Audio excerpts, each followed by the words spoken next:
আপনারা দলবাজি করার জন্য এখানে এসেছেন। দলবাজি করলে আমাদের ধরলাম জামাত ইসলামী ক্ষমতায় আসলো, কিন্তু তারা তো সরকার চালাতে পারবে না, 1 বছরও টিকবে না। মিশরের মোহাম্মদ মুরসির পরিণতি ভোগ করতে হবে ডাক্তার মোহাম্মদ শফিকুর রহমানের। জামাত হবে আরেকটা মুসলিম ব্রাদারহুড। নেতাকর্মীরা থাকবেন জেলে, আয়নাঘরে। ফলে দাঁড়িপাল্লায় ভোট দিয়ে আসলে কোনো লাভ নাই, পুরোটাই লস। কোট আনকোট এসব কথাই এখন হরহামেশাই শুনবেন বিএনপিপন্থী লোকজনের কাছে। ধানের শীষের বুদ্ধিজীবীরা অত্যন্ত সুকৌশলে এসব ন্যারেটিভ বাজারে ছেড়েছে। টং দোকান থেকে শুরু করে 5 স্টার সবখানে ওদের একই আলাপ। যদিও পরে যখন পাল্টা প্রশ্ন করা হয় তখন বেশিরভাগই এর কোনো ব্যাখ্যা আদতে দিতে পারে না। তবে মুখ ফুটে না বললেও বিএনপির এই ন্যারেটিভের মূল ভিত্তি যে ভারত ভীতি তা কিন্তু স্পষ্ট। এরা বলতে চায় সেকুলার পার্টির চেয়ারম্যান বিএনপির তারেক রহমান ভারত থেকে যে সমর্থন পাবেন সেটি কপালে জুটবে না ধর্মভিত্তিক রাজনৈতিক দল জামাত আমির ডাক্তার শফিকুর রহমানের। আর প্রতিবেশী দেশ ভারতের সাথে শত্রুতা করে জামাত কেন, কোনো দলই বাংলাদেশের ক্ষমতার মসনদে টিকে থাকতে পারবে না। আরও কিছু বিষয় সাথে এরা যোগ করে, তবে মূল ঘটনা কিন্তু এটাই। তো বিএনপির ফাহাম, শাহেদ, মির্জাদের ছড়ানো এই ন্যারেটিভ কি সত্যি নাকি কেবলই মিথ? চলুন যাওয়া যাক বিশ্লেষণে। দর্শক, তার আগে অনুরোধ, এই চ্যানেলে নতুন হলে অবশ্যই সাবস্ক্রাইব করে বেল আইকনটি বাজিয়ে রাখুন। প্রথম কথা, যুগ বদলাইছে। যে খুঁটির জোরে ভারত তার প্রতিবেশী দেশগুলোতে নিজেদের অনুগত সরকার বসাতো যুগ যুগ ধরে, সেই খুঁটি গোড়া থেকে ভেঙে গেছে। যার প্রমাণ ভুটান, নেপাল, শ্রীলঙ্কা। এসব দেশে ভারতের অনুগত শাসকদের ছুঁড়ে ফেলেছে সে দেশের সাধারণ জনতা। মোদি যাদের এক কথায় প্রভু ছিল তারা এখন পলাতক। ঠিক আমাদের শেখ হাসিনার মতোই। ভারত কিচ্ছু করতে পারেনি, কারণ তাদের খুঁটি আমেরিকা তাদের পাশে নেই বহুকাল। উল্টো মোদির নিজের গদিই টেকানো কঠিন হয়ে যাচ্ছে দিনকে দিন বদলে যাওয়া বিশ্ব রাজনীতির সমীকরণে।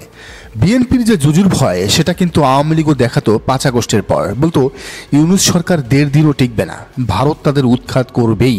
অথচ 1.5 বছরেরও বেশি সময় ধরে সরকারের কেউ কিচ্ছু ছিটতে পারে নাই। বিএনপির শত অসহযোগিতার পরও ইউনূস টিকে আছেন। জামাত শিবিরই তাদের টিকিয়ে রেখেছে। ফলে ভারত ঠিকই এই সরকারকে জামাত শিবিরের সরকার হিসেবেই ট্রিট করে। তো কই, তারা তো জামাতি ইউনূস সরকার হটাতে পারল না।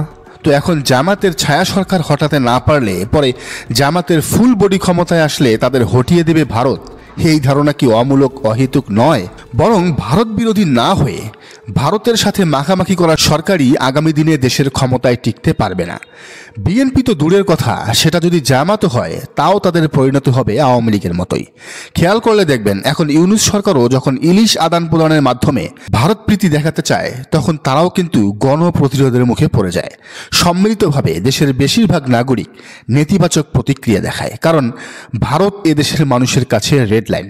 তারা সব সহ্য করবে, কিন্তু ভারতের তাবেদারি সহ্য করবে না। এদেশের মানুষ এমনকি লীগকেও মেনে নেবে যদি তারা ভারত বিরোধী রাজনীতি করে, কিন্তু ভারত পূজারী বিএনপি জামাতকেও মেনে নিবে না। এটা শুধু বাংলাদেশ নয়, আপনি নেপাল, ভুটানে খোঁজ দিলেও সে দেশের নাগরিকদের ভেতর একই মনোভাব দেখতে পারবেন। এটা ভারতের সরকারগুলোর অতি দাদাগিরি ফলানোর ফলাফল। প্রতিবেশীর প্রতি সদয় না হয়ে নির্দয় হওয়ার পরিণতি। বলা বাহুল্য, বাংলাদেশের রাজনীতিতে কে টিকে থাকবে, কে চেয়ারে বসবে সেটা নির্ধারণ করবে সেই দলের ভারত বিরোধিতার মাত্রার উপর। এখনো আপনি দেখবেন বিএনপি যত চাঁদাবাজি, ধান্দাবাজি যাই করুক, তারা যেদিন তিস্তা ইস্যুতে ভারতের বিরুদ্ধে কথা বলেছে সেদিন ঠিকই সাধারণ জনতার প্রশংসা কুড়িয়েছে। তো এটা এখন স্পষ্ট যে ভারত পাশে থাকলে সে দল ক্ষমতায় থাকবে, না হলে থাকবে না। এটা ভুয়া কথা, মিথ্যা কথা, জুজুর ভয়। জামাতের ভারত বিরোধিতাই তাদের ক্ষমতায়িত করবে এবং টিকিয়েও রাখবে। তো বাংলাদেশে সবচেয়ে ভারত বিরোধী দল হিসেবে পরিচিত কারা? এক কথায় বললে জামাতে ইসলামী। আরাফাত রহমান শৈশবের একটা লেখা পড়লেই বিষয়টি স্পষ্ট হবে। সম্প্রতি অধ্যাপক গোলাম আজম ইস্যুতে বিএনপি এবং এনসিপির নোংরামির জবাব দিতে গিয়ে তিনি ভারত বিরোধিতার প্রসঙ্গটি টেনেছেন। শৈশব লিখেছেন, গোলাম আজম ইতিহাসের মহানায়ক কিনা তা জানা যাবে অন্তত 500 বছর পর। ইতিহাসে কে নায়ক আর কে মহানায়ক তা ইতিহাস বিচার করে ব্যক্তির জন্মের 500 বছর পর। গোলাম আজম মুক্তিযুদ্ধের বিরোধিতা করেছেন, খুবই বড় ধরনের বিরোধিতা। ভারত আগ্রাসন চালাবে এই আশঙ্কা থেকেই তিনি এই কাজটি করেছিলেন। খেয়াল করলে দেখবেন গোলাম আজম এই জিনিসটাকে তিনি রাজনৈতিকভাবে ব্যবহার করতে পেরেছেন। জামাত এখন পর্যন্ত যতগুলো আসন পেয়েছে সবগুলোই সীমান্তবর্তী এলাকায়, কারণ এই সিটগুলোর ভোটাররা ভারতীয় সীমান্তের পাশে থাকায় তীব্রভাবে ভারত বিরোধী। যেহেতু তাদের কাছে মনে হয়েছে জামায়াতে ইসলামী সবচেয়ে বড় ভারত বিরোধী শক্তি, তাই তারা জামাতকে এতদিন ধরে ভোট দিয়ে আসছে। বিএনপিকে তারা বেছে নেয় নাই, কিন্তু আসলেই তাই। তো আজ এই প্রজন্ম 54 বছর পর ভারতের যে রূপ দেখেছে, সেটা কিন্তু 54 বছর আগেই ভেবেছিল জামাত। ফলে এই প্রজন্মের কিন্তু জামাত শিবিরকে পছন্দ করার অন্যতম বড় কারণ এটাই যে তারা সবচেয়ে বেশি ভারত বিরোধী। এ কারণেই ডাকসুতে যখন সাদিক কায়েমকে পাকিস্তানি বলা হয়, ভারত বিরোধী বলা হয়, তখন তিনি সর্বোচ্চ ভোটে জিতে আসেন। তো ডাকসু প্রসঙ্গ যখন আসলোই, তখন আরেকটা বিষয়ে বলে রাখা দরকার। ডাকসুর রেজাল্টের সেই রাতে বহু বুদ্ধিজীবী শিবিরকে পরামর্শ দিয়েছিল ছাত্র দলের সাথে সমঝোতা করে অন্তত জিএস পদটা যেন ছেড়ে দেয়।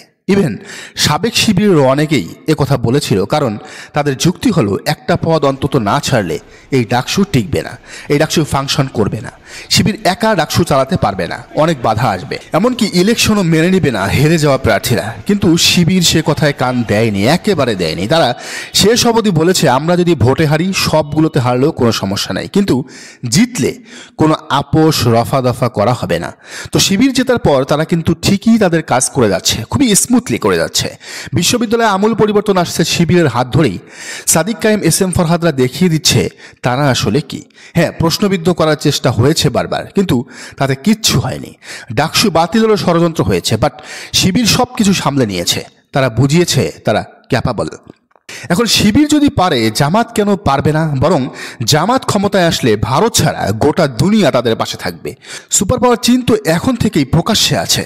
ইউরোপ আমেরিকার কূটনীতিকরা নিয়মিত রুটিন করে জামাত আমিরের সাথে সাক্ষাৎ করে যাচ্ছেন। আর জামাতের মূল পার্টনার হলো তুরস্ক সহ মধ্যপ্রাচ্যের মুসলিম দেশগুলো, যারা বলা চলে জামাতের সরকারকে সফল করতে নিজেদের সর্বোচ্চটা দিয়ে পাশে থাকবেন।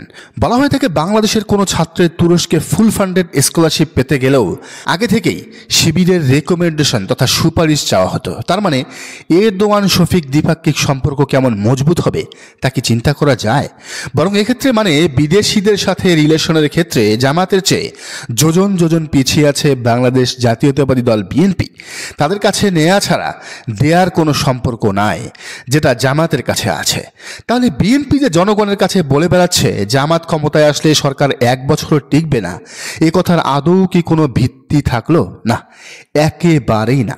বরং জামাত যদি বাংলাদেশের ক্ষমতায় আসীন হয়, তাহলে দেশে যেমন সুশাসন নিশ্চিত হবে, সাথে দেশ পৌঁছে যাবে উন্নতির চরম শিখরে। কারণ তারা এক মধ্যপ্রাচ্য থেকেই হাজার হাজার কোটি টাকার ফান্ড এনে দেশে কোটি কোটি বেকারের কর্মসংস্থানের সৃষ্টি করতে পারবে অনায়াসেই।